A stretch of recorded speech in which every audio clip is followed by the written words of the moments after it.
Welcome to Red Eye. Hello, everyone. My name's Tom Shillue. Let's check in with TV's Andy Levy at the Red Eye Tease Deck. Andy? Thanks, Tom. Coming up on the big show, people on social media couldn't stop comparing the Super Bowl to the election. I don't know about that, but I do know Eli would have won. Plus, President Trump's travel ban is put on hold by a federal judge. The latest on this so-called story straight ahead.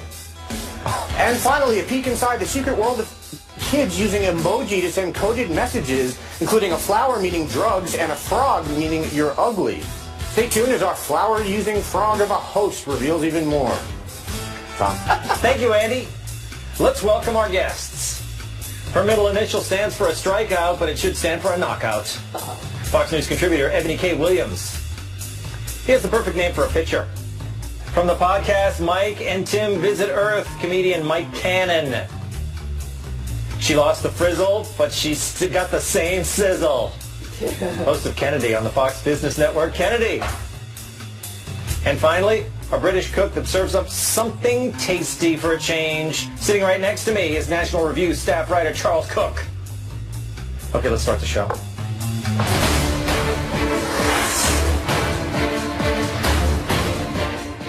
It hasn't been a great last few months for win probability models.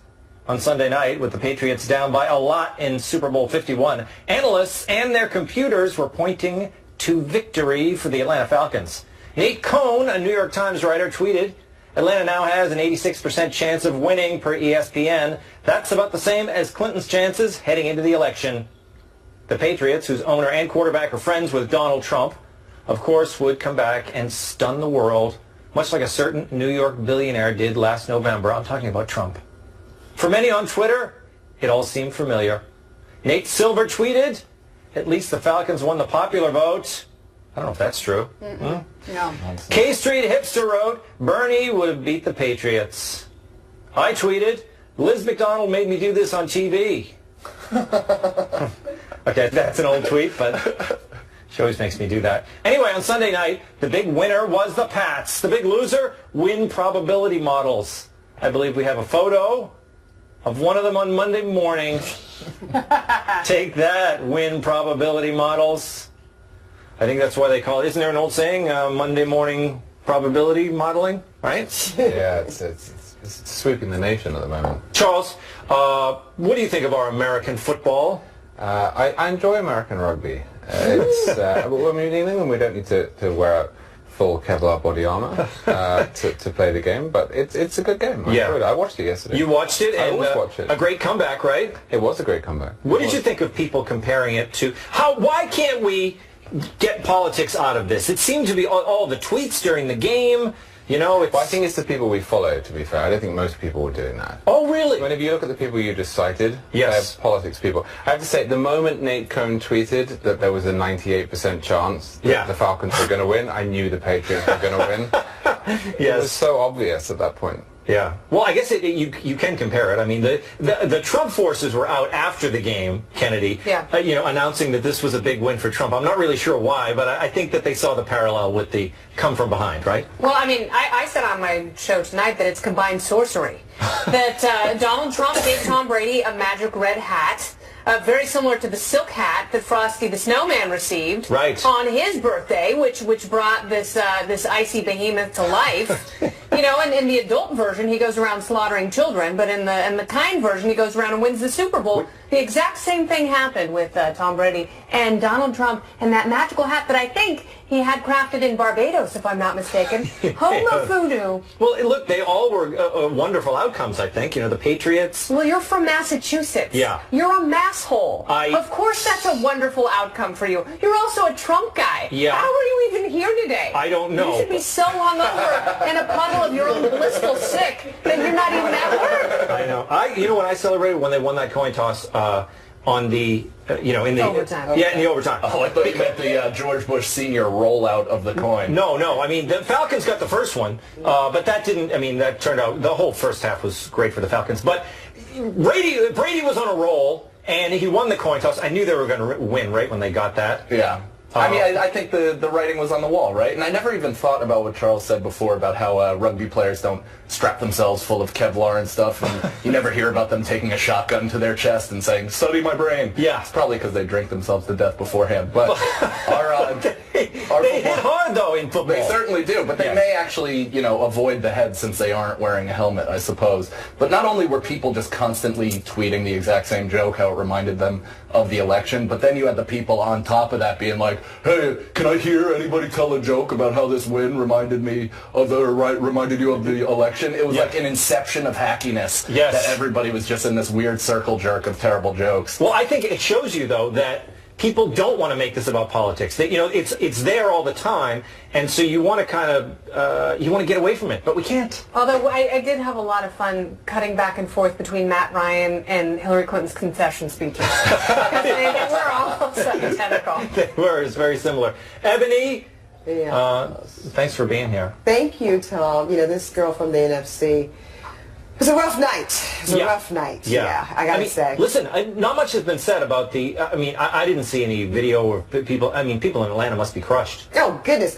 Well, I can tell this joke because it's red eye. Yeah. The best meme I saw was like, oh my goodness, the ladies at Magic City tonight, the pockets have dried up. For those who don't know, that's a very renowned strip club. Oh, Magic City. Yes, and they actually put their pants back on when the Falcons went ahead and won that. It's just true. It was going to be a really ravishing night for the good folks of Atlanta until Brady. Look, here's the thing. If you give Tom Brady 2 minutes, it's a wrap. Tom Brady can do more in 2 minutes than most people can do. I mean, my goodness, it's sick. So look, as much I do not want to see them win, he is the greatest quarterback of all time. Absolutely. That's just the truth. Although, you know what? It's like there was all this talk about people leaving the game. You can't leave the games, Kennedy. Football turns around. People come from behind all the time. That's why they say Mark Wahlberg left. He did. He did. I heard Donald Trump was going to leave too. I heard He did. He left not long ago at 9 o'clock at 8:57. That's what I heard, and he tweeted that. Yeah, it was not good. Detail released reports saying, POTUS is... In fairness. POTUS out. No. Yeah. Okay, look, we want to talk about the game more. While politics hovered over the game, Lady Gaga's halftime show was pure entertainment, and that angered many of her anti-Trump fans who had hoped she would take a stand against the president and his policies. To the tweets, Alfred. No Mo Trump wrote, "Fierce performance, very upset to not see any dissent from an activist with such a large platform."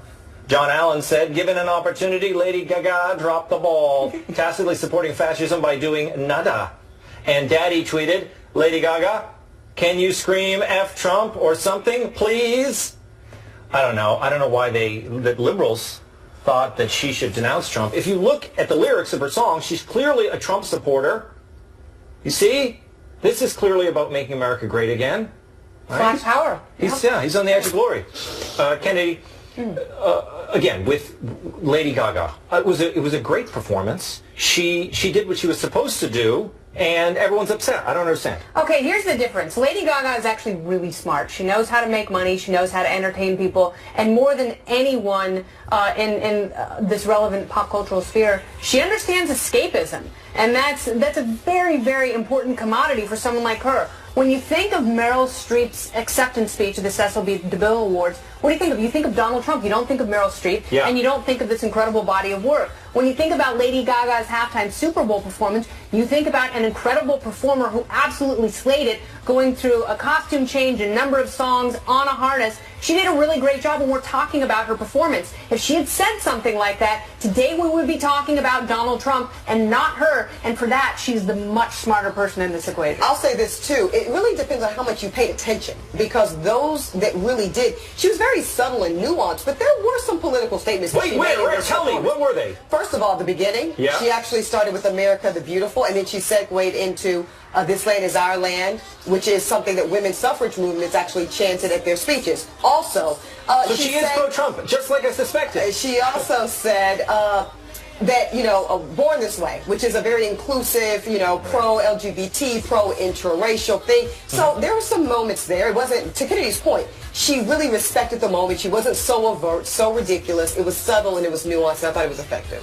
Mike, born this way? Trump was born that way? He sure was. Yeah. So, you know, come on. I mean, I think her political statement was smuggling that many gay people into the infield of the Super Bowl and getting them out safely. I think that was quite powerful. Now, the only other person who was as effective would be Freddie Mercury, as "We Are the Champions" is sung every time. Yeah. Any sport. Listen, I was in grammar school. We used to play kickball, and we'd sing "We Are the Champions" when we were running around the bases. It was such a macho guy song, right? You know what I don't understand is why people think Trump is anti-gay. I've been a critic of Trump, but he's the least anti-gay president the United I don't States think has people ever think had. Donald J. Trump is anti-gay as much as they're concerned with the administration. It's Pence. Yeah. That's the concern. Well, possibly, but the tweet that we were showing, the second tweet up, said that he was going to come after the LGBT. Well, guilty by association. But why? I mean, he's the first president in American history to be in favor of gay marriage from the outset. I think he also, you know, with this the controversial, what they call the bathroom bill, right? Didn't he come out and just say, "Who cares"? He did. Yes. Yes. So, again, it's only his association with Pence. That's all that is. Right. Just to be blatant. Yeah, but I don't think Donald J. Trump gives one hoot at all about it. And is there any policy? Is there anything that the Trump administration, you know, with Pence included, that they, you know, any kind of rolling back of anything? No, in fact, they decided recently that they were going to reaffirm President Obama's federal protection of gays for employment. Right. So the only thing they've done on this front is that. I just think the bizarre thing about this as well is that the Super Bowl is this incredible spectacle, almost this Roman bread and circuses spectacle. I mean, Lady Gaga is standing there singing Born This Way. She is not, let's say, somebody who would be welcomed in Iran. And yet the next day we still hear all of this stuff about this country being this sort of Christian right, Nazi Germany avatar. That's not what happens in totalitarian societies. And the fact that she didn't go after Trump is besides the point. The fact that she was standing on the stage singing Born This Way demonstrates we're free. We should be pleased about it. Fantastic! I love it. Charles Cook, amazing. And she's, you know, I think, as big as she is, she's still underrated. She's that good. She is so talented. Okay, during the halftime show, Lady Gaga shamefully didn't mention Trump's travel ban once. The president's controversial executive order is still pretty controversial. Here's the latest. On Friday, a federal judge temporarily blocked 2 of the order's major provisions, and Sunday, a bunch of tech companies, including Apple, Google, and Uber, heard of them, filed briefs saying the travel ban would be harmful to their businesses. Trump reacted calmly to the judge's decision, tweeting, "The opinion of this so-called judge, which essentially takes law enforcement away from our country, is ridiculous and will be overturned." And later, "Just cannot believe a judge would put our country in such peril. If something happens, blame him. And court system. People pouring in? Bad." While one law professor says that while we're waiting for the courts to sort everything out, we should put GPS ankle bracelets on visitors or refugees from the 7 targeted countries. George Washington University's John Banzoff says this would permit one agent to track hundreds of suspects in real time and provide computer-generated alerts if he goes anywhere suspicious, for example, near a nuclear power plant. Interesting. Kennedy, what do you think of this? I think I'm going to guess you're against this GPS idea. Yes, I am against this GPS idea because I also think, like, pretty much everything that is proposed in this realm gives us a false sense of security. And you know who absolutely loves this idea? People coming in from places like Belgium and people who are already here, who are either born here or who are naturalized citizens who want to commit acts of terror, who have either gone to the Middle East and come back or self-radicalized online. Those are the people like, yes, track all those other people. That way I don't have a GPS device and I'm free to move about the country. And by the way, if you have someone coming into this country who is so suspicious they need a GPS device, don't let them into the country. How about that? Yeah, I know, that makes sense. What are you doing? If there's something about them that makes you think they're supposed to wear an ankle bracelet, I think you should send them back, Charles. I agree. I'm kind of hawkish on this. I don't like the order because I think it's blunt. I think it's oddly selective. What are the things in it that you don't like? Well, I just think it's far too blunt for a start. I think they started off by saying they were going to apply it to people who'd already been given green cards, to people who'd already had their visas protest. They were focusing on entry. As somebody who has a green card, I mean, I spent 4 or 5 months being checked by by the FBI. I don't mind that, but that happened. So after that point, are we really going to focus on me, or are we going to focus on the person who hasn't been granted a visa? And I agree with Kennedy. What we should be doing is saying, well, if you're either suspicious during the visa process or you're too suspicious before it, don't let that person in the first place. Yeah. But this seems to be far too focused on actually stopping people who've already been given permission or who are eligible for permission. That said, though, there is clearly a problem here, and I don't think that either side is engaging with it very well, because the other side seems to think that anything other than perfectly open borders is equivalent to chopping down the Statue of Liberty and burning it in effigy. Well, that's just not true at all. America has always, even in the days of Ellis Island, America has always been careful about who it let into the country, and for good reason. That's it. Ebony, we've got to have, the president has to be able to make some decisions about who comes in. Yes. But perhaps, what do you think of the order that, as it stands? Well, the president should make decisions, Tom. They should be smart. They should be constitutional. They should ultimately keep us safer, right? So, absolutely, I don't believe in open borders. I'm someone that believes in vetting. I actually believe in extreme vetting. But here's the thing. It's got to be within scope. It cannot be arbitrary. So to Charles's point, the issue with the order that we currently have, too broad, way too broad. Is it the 7 countries? Why not? The 7 countries? Well, yeah, because you're not really being specific around why these 7 countries and not these others that also really can cause problems. And we factually know we've had terrorists derived from. Also, the arbitrariness of it. So to Kennedy and Charles's point, if we've got someone that's got things about them that are so particularly suspicious as that they should not come into our country, guess what? You probably got probable cause to arrest or go further. It's not just about keeping them out. So there's a way to do this, Tom. It's just got to be done right and per our Constitution, and this order doesn't achieve that. Wow. Mike, I say more spies. What do you think? I like spies. Yeah, put spies everywhere. I think instead of chipping people, we should make it feel like they want a sweepstakes and just give them a free cell phone. Just monitor that way. Look, no, I mean, when I saw this thing with the band, I thought they're already carrying the cell phones with them. Yeah. Most people have a cell phone. Most people know where I go. Because I keep on the Find My iPhone thing. Can I just add a little something to that? Yeah. Go ahead. No. The Hitler comparison is obviously tired and run through at this point. Of course it is. However, this is very much, World War II for the digital age. It's very lovely, as opposed to the armbands we're now just... Oh, it's the band thing. Yeah. Well, people put things around their limbs all the time. Not just like captain of a sports team. Yeah, the sports captain. Happens all the time. Reticulating pythons and whatnot. Yeah. No, but I've always been a big fan of the idea that instead of causing so much collateral damage in the Middle East and either indiscriminately bombing people and killing their relatives, or just going on some of these atrocious campaigns, I've always thought it's best to abstract the known bad guys, the known terrorists from various countries in the world. And, I saw this. It was a sting operation on something like 60 Minutes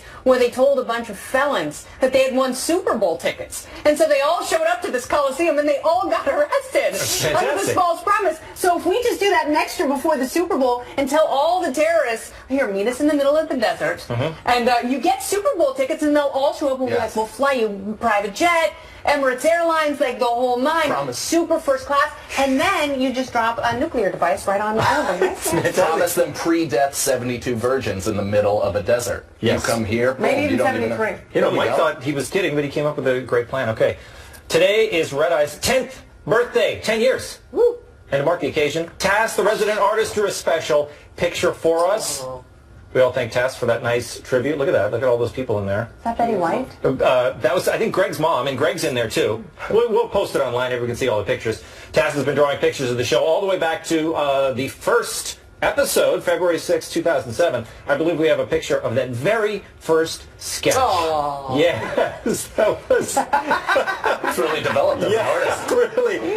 Yeah. 10 years was a long time ago. Okay, coming up, who's the most influential muse? Who's the most influential muse in the fashion world? Bernie Sanders, obviously.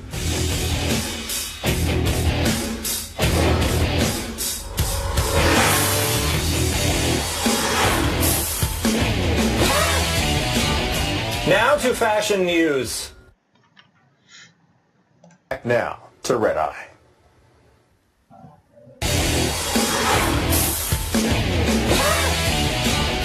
Now, Viewing habits. Back now to Red Eye. The company allegedly installed data collection technology on its smart TVs, then sold information about people's viewing habits. Back now to Red Eye.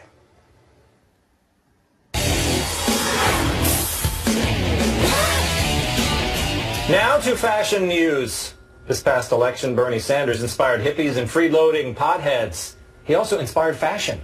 French fashion house Balenciaga used the Vermont senator's signature lack of style as inspiration for their fall collection. And they revealed the new looks at Paris Fashion Week. Take a look. This model is wearing a 100% too small cotton t-shirt over a practical 90s era flannel and what appears to be the disposable coveralls you use for house painting. Here's another sporting a windbreaker that turns your upper body into the letter A. Well, spit take. And last but not least, this is from the signature I wear everything I own because I don't have a home collection. Sanders says he's no fashion icon. Of my many attributes, being a great dresser is, or a fashion maven is not one of them. Ebony? No, he's What? right. He's right? He's right. Is this cultural appropriation, if I'm using that correctly? Look, kudos to Bernie. I hate the design. I actually love Balenciaga. I cannot believe they went there. The worst part about it is the taking of the signature print of Balenciaga and making it into the font of Bernie Sanders' campaign logo. Yeah. Completely horrendous. Yeah, Bernie, he's quite a mess from an aesthetic perspective. What does Balenciaga usually do? Is it high-end? Yes, it's normally very high-end, very ready to wear, very, esteemed, fabric fit. All that. Bernie's sloppy. He's a hot mess. God bless him. Well, I don't know what it is then. Kennedy, would you say it's, we're talking about Balenciaga, which we don't usually on Red Eye.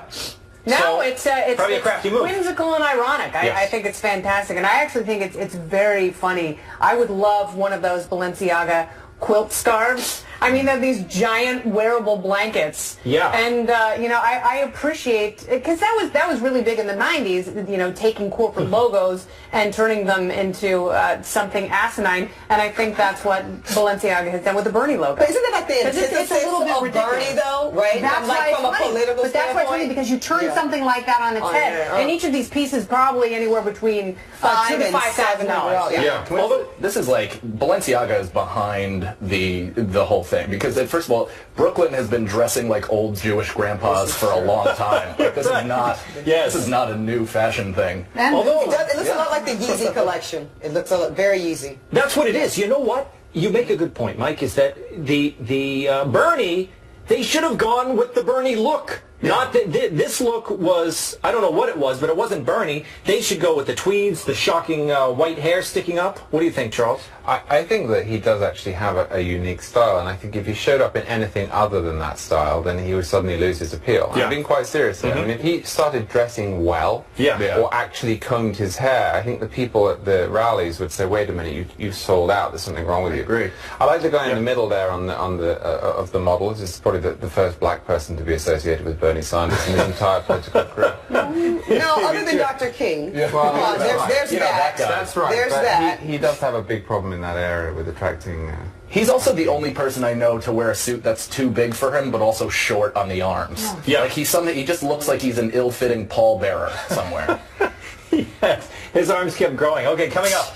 Halftime with TV's Andy Levy. And a brand new episode of the Red Eye Podcast is available now. Subscribe on iTunes and on FoxNewsRadio.com. Hey, Andy. 10 years, Tom. Hey, everybody, welcome back. Time. It's GetFreeFoodFox.com. For your free kit, go to GetFreeFoodFox.com. Hey, everybody, welcome back. Time to find out what we got wrong and what we missed from TV's Andy Levy over in the Red Eye News Deck. Hey, Andy. 10 years, Tom. Unbelievable. 10 years of working together. It's really been quite amazing. Really doesn't feel like it. When did I first come on the show, Andy? What was it, like 6, 7 years ago? Yeah, so I mean, 4 years without me, Andy. What was it like? Yeah. Just peaceful.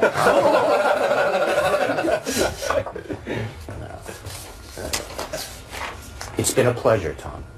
It has. It's been great. This, how long? I mean, year and a half? Yeah, something like whatever we've been doing. Get a room. No, jeez.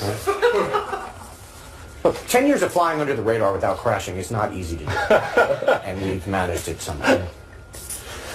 Super Bowl stuff. Tom, you said it hasn't been a great last few months for win probability models. Yeah. But why not? Well, I mean, I think just the two examples, the election, Hillary Clinton. Right. She was favored, I think. Sure. And then... But they're probability models. They're not, definite models. Although, you know what? I think they overdo them all the time. Obviously, they shouldn't have been putting her at 90%. And they shouldn't have been doing that with the Falcons either.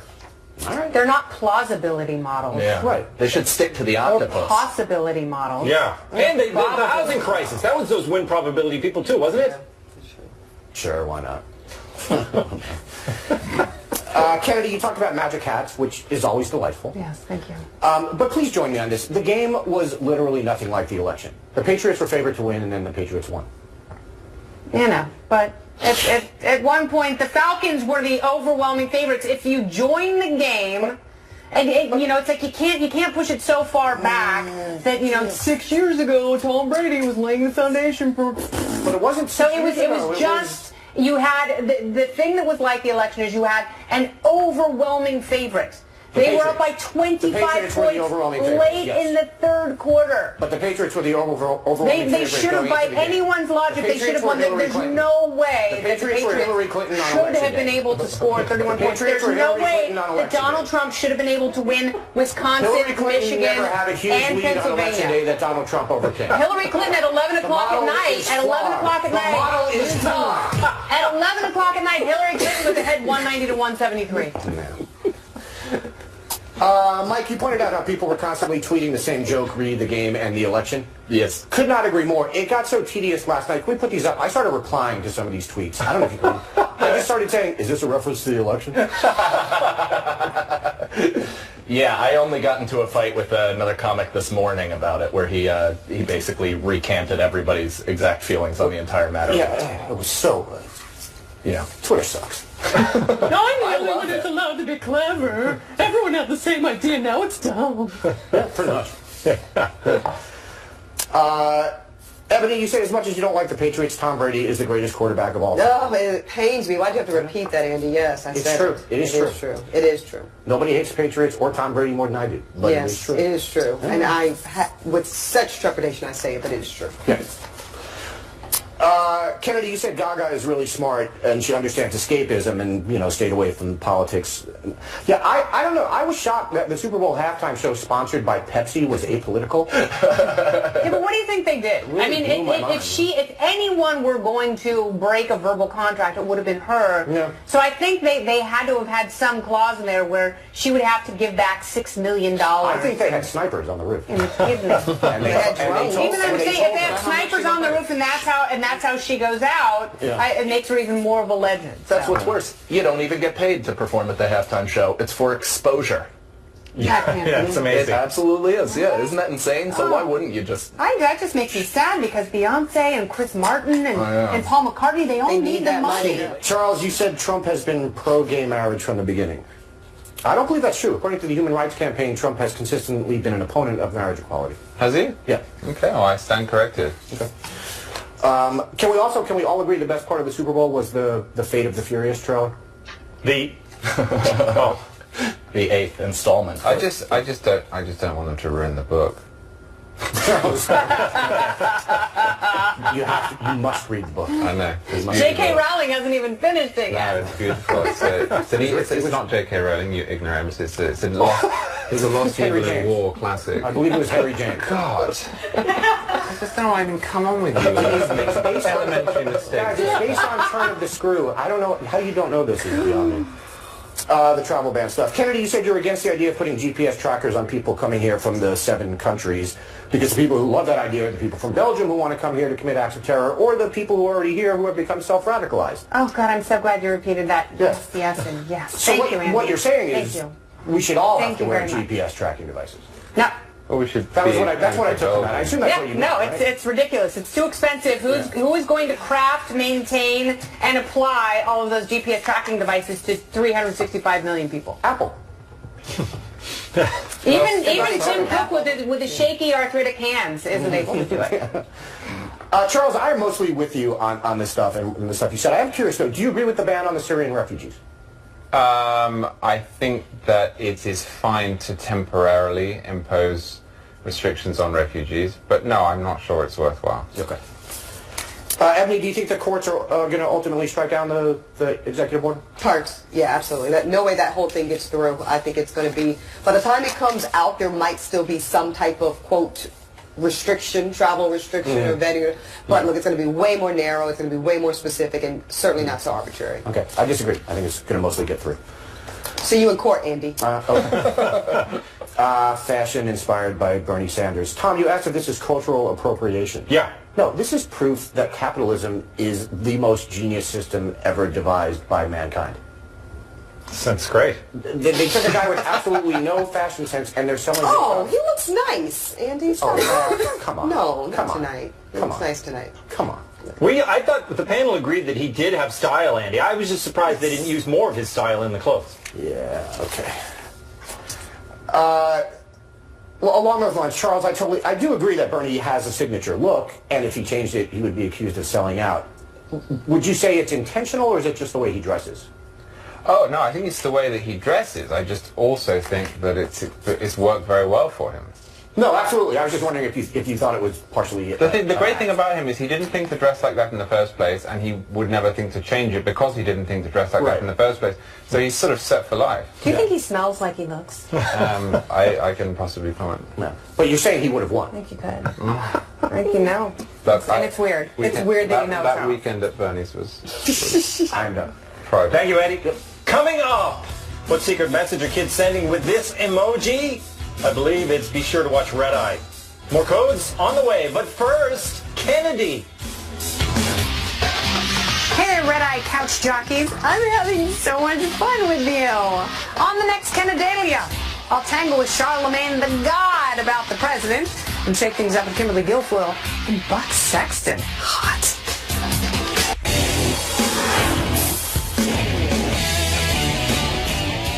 A local Fox station in Seattle has blown the lid off the secret language of emojis that kids use. Take a look.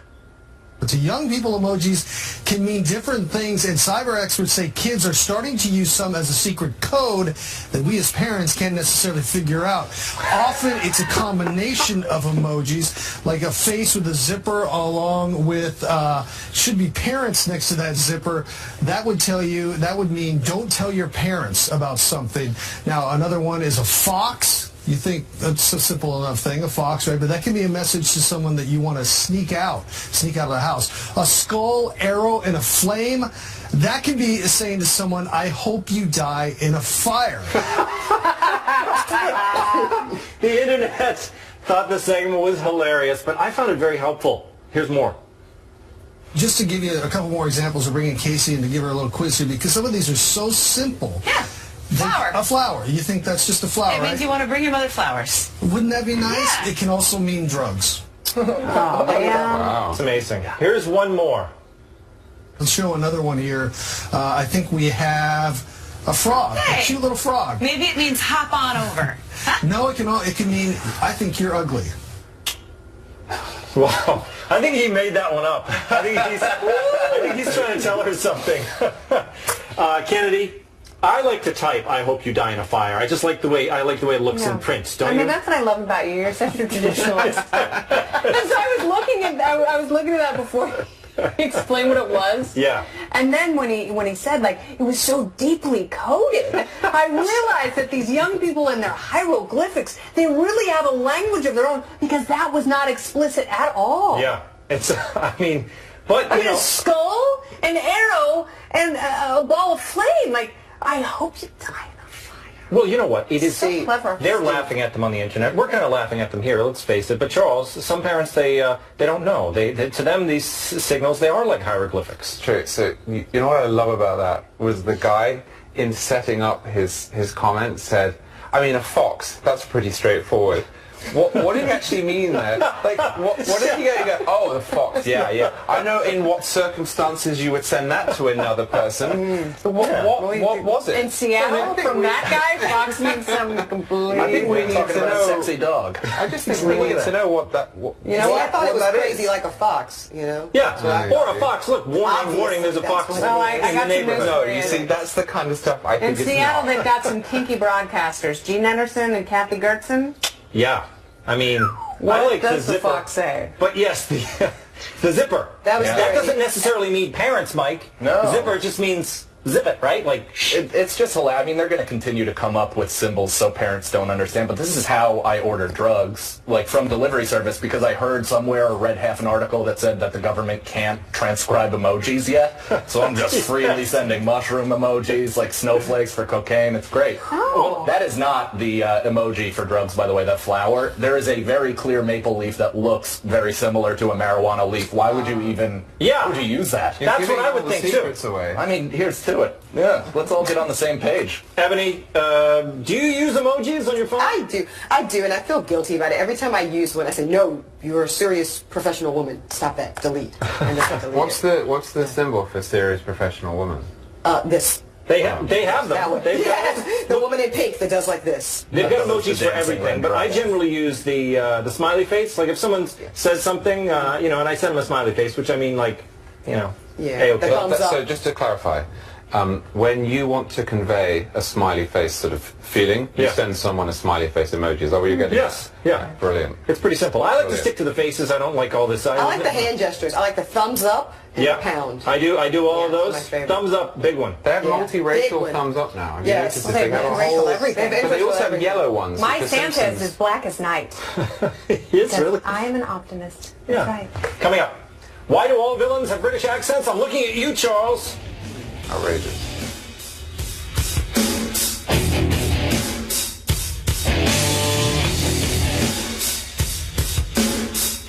Great villains. Why do they all Hannibal Lecter and Green Bomb. You're approved at Bo Townsend Nissan, National Road, Vandalia. Coming up tomorrow on the next Red Eye, Harrison Greenbaum, Kevin Brennan, Lori Rockman, and Michael Malice.